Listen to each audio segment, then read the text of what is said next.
ओम नमः शिवाय। शिव पुराण रुद्र संहिता खंड 3 अध्याय 45।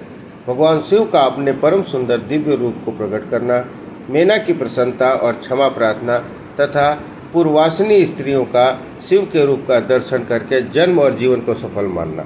ब्रह्मा जी कहते हैं, नारद, इसी प्रकार भगवान विष्णु से प्रेरित हो तुम शीघ्र ही भगवान शंकर को अनुकूल बनाने के लिए उनके निकट गए। वहां जाकर देवताओं का कार्य सिद्ध करने की इच्छा से नाना प्रकार के स्तोत्रों द्वारा तुमने रुद्रदेव को संतुष्ट किया। तुम्हारी बात सुनकर शंभु ने प्रसन्नतापूर्वक अद्भुत, उत्तम और दिव्य रूप धारण कर लिया। ऐसा करके उन्होंने अपने दयालु स्वभाव का परिचय दिया। मुने, भगवान शंभु का वह स्वरूप कामदेव से भी अधिक सुंदर और लावण्य का परम आश्रय था।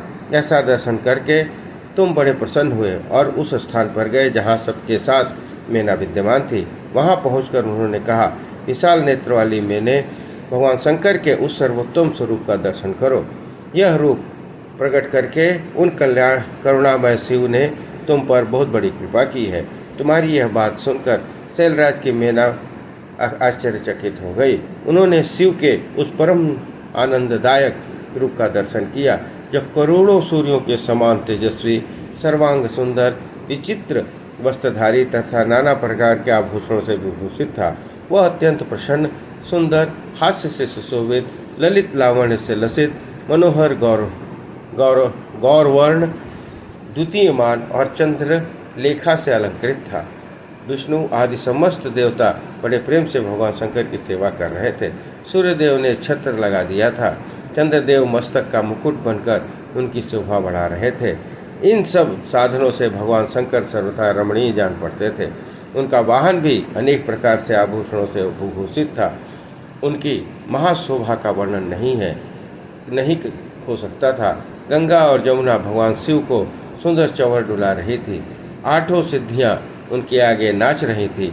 उस समय भगवान विष्णु और इंद्र आदि देवता अपने अपने वेश को भली भांति विभूषित करके पर्वतमासी भगवान शिव के साथ चल रहे थे। नाना रूपधारी शिव के गण खूब सज धज कर अत्यंत आनंदित हो शिव के आगे आगे चल रहे थे। सिद्ध, उपदेवता, समस्त मुनि तथा अन्य सब लोग भी महान सुख का अनुभव करते हुए अत्यंत प्रसन्नतापूर्वक शिव के साथ यात्रा कर रहे थे। इस प्रकार देवता आदि सब लोग विवाह देखने के लिए उत्कंठित हो खूब सज धज कर अपनी पत्नियों के साथ परब्रह्म शिव का यशोगान करते हुए जा रहे थे। विश्व वसु आदि गंधर्व अप्सरा के साथ हो शंकर का उत्तम यश का गान करते हुए उनके आगे आगे चल रहे थे। मुनि श्रेष्ठ महेश्वर के शैलराज के द्वार पर पधारते समय उस समय नाना प्रकार के महान उत्सव हो रहा था। मुनीश्वर, उस समय महापरमात्मा शिव की जैसी शोभा हो रही थी उसका विशेष रूप से वर्णन करने में कौन समर्थ हो सकता है। उन्हें वैसे विलक्षण रूप में देखकर मैना क्षण भर के लिए चित्र लिखी सी रह गई। फिर बड़ी प्रसन्नता के साथ बोली, महेश्वर, मेरी पुत्री धन्य है जिसने बड़ा ही भारी तप किया। उस तप के प्रभाव से आप मेरे इस घर में पधारे। पहले जो मैंने आप शिव का क्षम्य निंदा की है उसे मेरी शिवा के स्वामी शिव आप क्षमा करें और इस समय पूर्णतः प्रसन्न हो जाएं। ब्रह्मा जी कहते हैं, नारद, इस प्रकार के बात करके चंद्रमौली शिव की स्तुति करती हुई शैलप्रिया मैना ने उन्हें हाथ जोड़ प्रणाम किया।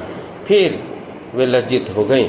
इतने में ही बहुत सी पूर्वासिनी स्त्रियां भगवान शिव के दर्शन के लिए लालसा के साथ अनेक प्रकार के काम छोड़कर वहां आ पहुंची। जो जैसी थी वैसे ही व्यस्त प्रस्त रूप में दौड़ी चली आई। भगवान शंकर का मनोहर रूप देखकर वे सब मोहित हो गई। शिव के दर्शन से हर्ष को प्राप्त हो प्रेम पूर्वक हृदय वाली वे नारियां महेश्वर की उस मूर्ति को अपने मनोमंदिर में बिठाकर इस प्रकार बोली। पूर्ववासिनियों ने कहा, अहो, हिमवान के नगर के निवास करने वाले लोगों के नेत्र आज सफल हो गए। जिस व्यक्ति ने इस दिव्य रूप का दर्शन किया है निश्चय उसका जन्म सार्थक हो गया। उसी का जन्म सफल है और उसी की सारी क्रियाएं सफल हैं। जिसने संपूर्ण पापों का नाश करने वाले साक्षात शिव का दर्शन किया है। पार्वती ने शिव के लिए जो तप किया है इसके द्वारा उन्होंने अपना सारा मनोरथ सिद्ध कर लिया। शिव को पति के रूप में पाकर वे शिवा धन्य और कृतकृत हो गई। यदि विधाता शिवा और शिव की इस युगल जोड़ी को सानंद एक दूसरे से मिलाकर न देखे तो उनका सारा परिश्रम निष्फल हो जाता है।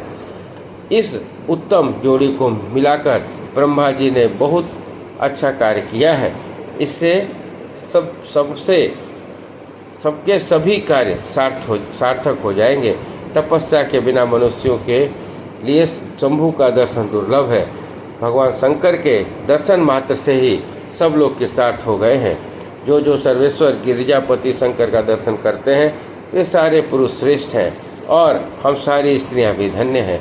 ब्रह्मा जी कहते हैं, नारद, ऐसी बात कहकर उन स्त्रियों ने चंदन और अक्षत से शिव का पूजन किया और बड़े आदर से उनके ऊपर खलियों की वर्षा